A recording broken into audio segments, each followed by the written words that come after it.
Assalamualaikum warahmatullahi wabarakatuh. Perkenalkan, nama saya Ella Anggraini, NIM 22014216060. Dari Prodi Pendidikan Bahasa Inggris, jurusan Bahasa dan Sastra Inggris, Fakultas Bahasa dan Seni. Di sini saya akan menjelaskan tentang konservasi alam lereng Gunung Muria, Kudus, Jawa Tengah. Sebelumnya, apa sih yang kalian ketahui tentang konservasi alam itu? Nah, menurut KBBI, konservasi adalah pelestarian, pemeliharaan, dan perlindungan sesuatu untuk mencegah kemusnahan atau kerusakan dengan cara pengawetan. Sedangkan konservasi alam adalah konservasi yang dipelajari dalam mata pelajaran geografi, diartikan sebagai pengelolaan biosfer dengan tujuan menjaga hidup flora dan fauna beserta beragamnya demi menjaga ekosistem alam.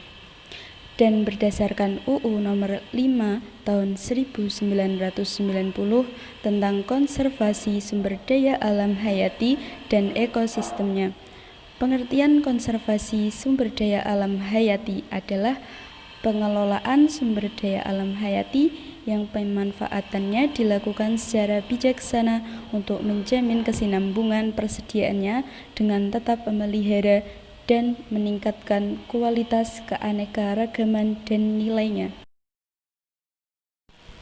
Seperti yang kita ketahui, konservasi alam nasional ditetapkan pada tanggal 10 Agustus. Peringatan ini diselenggarakan setiap tahun untuk meningkatkan masyarakat bahwa konservasi alam merupakan bagian integral dari pembangunan yang berkelanjutan yang harus dilaksanakan dan dipertahankan. Contohnya seperti konservasi alam lereng Gunung Muria, Kudus, Jawa Tengah. Karena prihatin dengan berkurangnya sumber mata air yang ada di kawasan Desa Rahtawu, bertepatan di lereng Gunung Muria, Polres Kudus, Kodim 0722 Kudus, serta pemerintah Kabupaten Kudus dibantu para warga sekitar, pagi ini kembali menghijaukan lahan kritis di sekitar mata air yang berada di Dusun Seberang Kali Desa Rahtawu, Kecamatan Gebok, Kudus.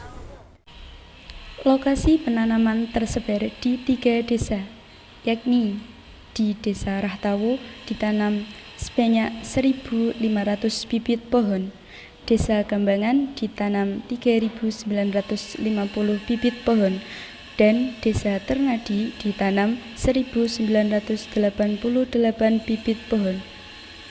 Terdiri dari berbagai jenis pohon buah-buahan bantuan Djerum Foundation, antara lain pohon mangga, alpukat, jambu air, jeruk pamelo, manggis, jengkol, dan petai. Pada kesempatan ini juga memberi bantuan 60.000 bibit pohon kopi kepada para petani, sehingga secara keseluruhan terdapat sebanyak 67.438 bibit pohon yang ditanam di dalam kegiatan konservasi di lereng Gunung Muria kali ini.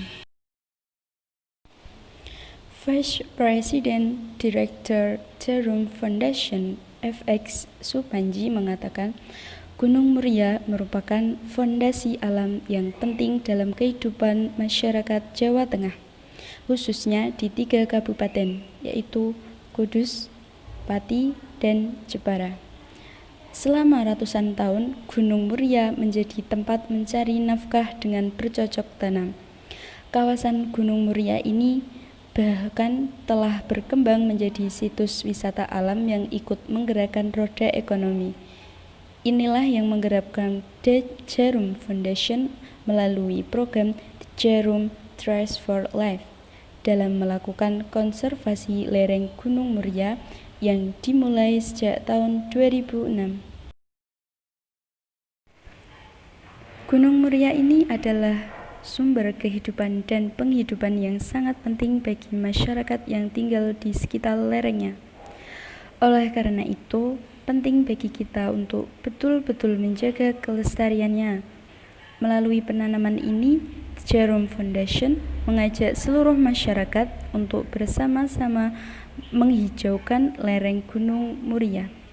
karena nantinya pohon-pohon inilah yang akan menjaga kehidupan kita dan anak cucu kita di masa mendatang. Jangan sampai tanaman saja Pak, alangkah lebih baiknya tanaman keras sama tanaman yang ada buahnya. Kalau tanaman keras tidak mungkin masyarakat kami merawat. Kalau ada yang keras, ada yang buahnya, itu warga kami tetap Pak perawat. Jadi supaya yang dari Kapolres, dari Dandim tidak rugi. FX Supanji berharap Hari Menanam Pohon Indonesia atau sering kita sebut dengan HMPI ini menjadi motivasi seluruh elemen masyarakat Indonesia makin mencintai lingkungan. Sementara itu, Kepala Desa Rahtawo yaitu Haji Rasmadi Didi Aryadi mewakili para petani menyampaikan apresiasi atas upaya bakti lingkungan Jarum Foundation menghijaukan kawasan lereng Gunung Muria. Gerakan penghijauan perlu terus dilakukan sebagai antisipasi bencana alam yang rawan terjadi, yakni tanah longsor.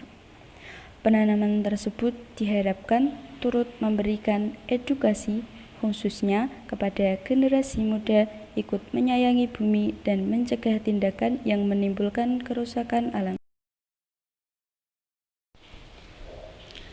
Konservasi penting karena bertujuan melindungi sumber daya alam hayati dan ekosistemnya sebagai penyangga kehidupan. Konservasi alam ini sendiri memiliki banyak sekali manfaat. Berikut adalah beberapa manfaat konservasi alam. Pertama, pelestarian flora dan fauna. Konservasi alam akan memberikan manfaat terhadap lestarinya tumbuhan-tumbuhan. Tak hanya itu, dengan konservasi kita juga bisa melestarikan fauna ataupun satwa langka. Dewasa ini banyak sekali satwa langka yang jadi bahan pemburuan pihak tidak bertanggung jawab, sehingga populasinya semakin menurun. Untuk itu, konservasi satwa langka harus lebih digalakkan lagi.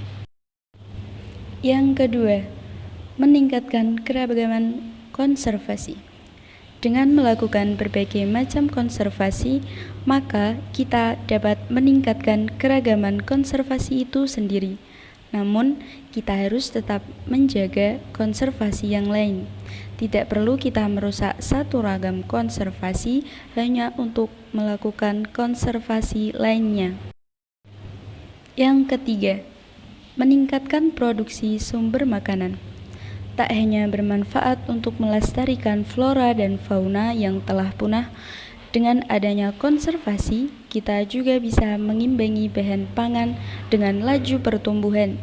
Pertumbuhan penduduk semakin meningkat, namun swasembada pangan mulai tidak teratur. Untuk itu, konservasi alam akan membantu kita mempertahankan swasembada pangan.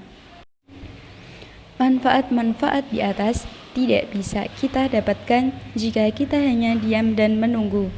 Lakukan satu hal kecil akan lebih berarti. Hal ini juga akan membantu untuk meningkatkan kesadaran masyarakat akan pentingnya konservasi alam, baik untuk diri sendiri maupun untuk lingkungan. Jadi, akan lebih baik jika kita mulai sekarang, kita lebih memperhatikan dan menjaga lingkungan. Karena setiap yang ada di sekitar kita pasti akan mampu untuk mendukung kelangsungan hidup. Manusia tidak hanya sebagai penikmat apa yang telah disediakan alam, tapi sebagai penjaga. Manusia harus bisa mensejahterakan makhluk hidup lainnya, harus bisa menjaga dan melindungi alam. Jadi, kesadaran harus dibangun mulai dari diri sendiri. Jika kita ingin merasakan manfaatnya, maka kita juga harus berkorban untuk menjaga dan melestarikan alam. Nah, sekian penjelasan dari saya mengenai konservasi alam. Terima kasih dan sampai jumpa.